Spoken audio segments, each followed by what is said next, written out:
पुणे जिल्ह्यातील पोंबर्डी गावातील विक्रम गायकवाड याची हत्या झाली होती। 8 फेब्रुवारी रोजी झालेल्या या हत्येनंतर एकच खळबळ उडाली होती। हा ऑनर किलिंगचा प्रकार असल्याची शंकाही व्यक्त करण्यात आली। दरम्यान आता 1.5 महिन्यांनंतर खुद्द मुख्यमंत्री देवेंद्र फडणवीस यांनी याबाबत मोठा खुलासा सभागृहात बोलताना केलाय। नेमकं ते काय म्हणाले आहेत ते तर जाणून घेणार आहोतच। भोरच्या तरुणाच्या हत्येचं प्रकरण नेमकं काय आहे आणि त्याला ऑनर किलिंगचा रंग का लावला जात होता तेही सविस्तर जाणून घेणार आहोत। त्यासाठी हा व्हिडिओ शेवटपर्यंत पहा आणि टाइम्स नाऊ मराठीला फॉलो आणि सबस्क्राइब करायला विसरू नका। 8 फेब्रुवारी 2025 याच दिवशी भोरच्या एका गावात राहणाऱ्या आणि उच्च शिक्षित असणाऱ्या विक्रम गायकवाड या तरुणाची हत्या झाली होती। या हत्येनंतर राजकारण तापलं होतं। विक्रम गायकवाड याने आंतरजातीय विवाह केला होता।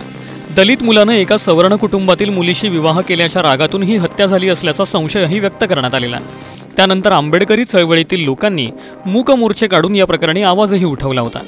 दरम्यान आता महिन्याभरानंतर मुख्यमंत्री देवेंद्र फडणवीस यांनी विक्रम गायकवाड हत्याकांड प्रकरणावरून काय खुलासा केलाय ते सगळ्यात आधी पाहूयात आणि त्यानंतर या प्रकरणाचा ऑनर किलिंगशी संबंध कसा जोडला गेला होता त्याचाही सविस्तर आढावा घेऊयात। विक्रम गायकवाड यांचा विषय आपण मांडला हा ऑनर किलिंगचा विषय नाहीये। या विषयामध्ये आपण जर बघितलं तर विक्रम गायकवाड यांना हा जो काही अनुज मल्हारी चव्हाण आहे यांनी हात उसने पैसे दिलेले होते आणि त्या पैशातनं हा व्यवहार झाला। त्याचा इंटरकास्ट मॅरेज झाला पण त्या मॅरेजचा या पूर्ण याच्याशी कुठलाही संबंध नाहीये। या संदर्भात पूर्ण सगळे पुरावे आलेले आहेत आणि हा पैशांच्या देवाणघेवाणीवरनं त्यांचा तो दुर्दैवी खून त्या ठिकाणी झालेला आहे आणि राज्यामध्ये एकूण 2024 मध्ये 3 घटना ऑनर किलिंगच्या झाल्या ज्या 23 पेक्षा कमी आहेत। मुख्यमंत्र्यांनी विधानसभेत हा खुलासा केला असला तरी गेलं महिनाभर हे प्रकरण प्रचंड गाजलं होतं।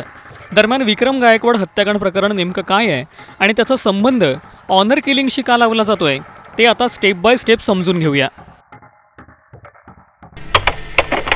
9 सप्टेंबर 2024 या दिवशी रजिस्टर पद्धतीने विक्रम आणि स्नेहा यांनी लग्न केलं होतं। योग्य वेळी घरी आपण लग्नाबद्दल सांगू असं ठरवून ते दोघंही आपापल्या कुटुंबासोबत वेगवेगळे राहत होते। जानेवारी 2025 मध्ये रजिस्टरचं एक पत्र मुलीच्या घरी गेलं आणि या लग्नाचा उलगडा झाला होता। हे पत्र मुलीच्या घरातल्यांच्या हाती लागलं आणि त्यांनी या लग्नाला कडाडून विरोध केला असं विक्रमच्या कुटुंबियांचं म्हणणं आहे। विक्रमने स्नेहाला सोडावं म्हणून त्यांनी दबाव टाकायला सुरुवात केली असं विक्रमच्या काकांनी BBC मराठीशी बोलताना म्हटलंय। त्यानंतर तंटामुक्त अध्यक्षांना सांगून एक बैठकही घेण्यात आली आहे। त्यावेळी स्नेहानंच लग्नासाठी विक्रमला विचारणा केली होती असं तिने सगळ्यांसमोर कबूल केल्याचंही विक्रमच्या काकांनी म्हटलंय। त्यानंतर मुलामुलींची संमती नसेल तर हे लग्न मोडता येणार नाही, त्यांना विभक्त करता येणार नाही असं तंटामुक्ती अध्यक्षांनी सांगितलं।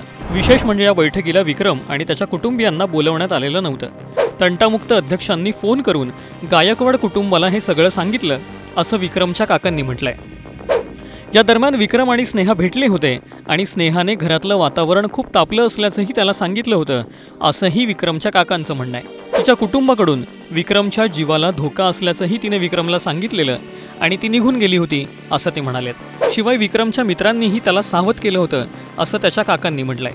ज्या दिवशी विक्रमची हत्या झाली त्या दिवशी त्याच्या मित्रांनी त्याला अलर्ट केलं होतं असं त्याच्या काकांनी सांगितलंय।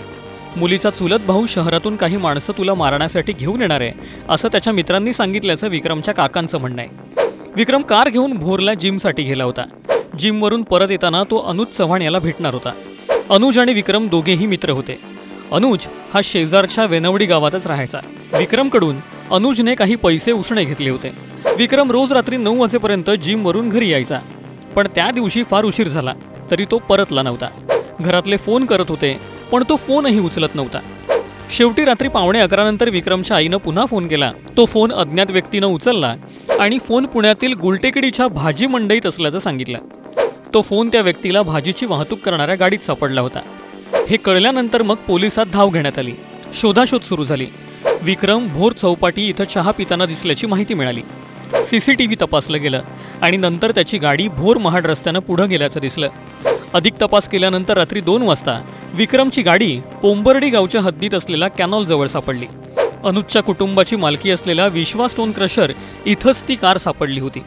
विक्रमच्या गाडीची पाहणी केली तर गाडीच्या दरवाजाला रक्ताचे डाग होते। दरवाजा उघडला असता ड्रायव्हर सीटवर रक्त सांडलेलं होतं आजूबाजूला शोध घेतला असता विक्रम रक्ताच्या थारोळ्यात पडलेला होता. शरीरावर 18 ते 20 गंभीर वार झालेले होते. त्याला रुग्णालयात नेलं, पण उपचाराआधीच त्याचा मृत्यू झालेला होता. अनुज विक्रमचा मित्र असला तरी त्याच्या जातीतील मुलीसोबत विक्रमनं लग्न केलं, म्हणून त्याचा जातीचा अहंकार दुखावला गेला होता, असा आरोप विक्रम गायकवाडच्या कुटुंबानं केलाय. विक्रमच्या हत्येनंतर अनुज चव्हाण याने स्वतःच पोलीस स्टेशनला जाऊन गुन्ह्याची कबुलीही दिली होती. कुटुंब आणि दलित संघटनांनी ही हत्या ऑनर किलिंगचा प्रकार असल्याचा आरोप केलेला होता. मात्र पोलिसांनी जाणीवपूर्वक या हत्येचा संबंध आर्थिक व्यवहाराच्या कारणासाठी जोडला, असाही आरोप केला जात होता.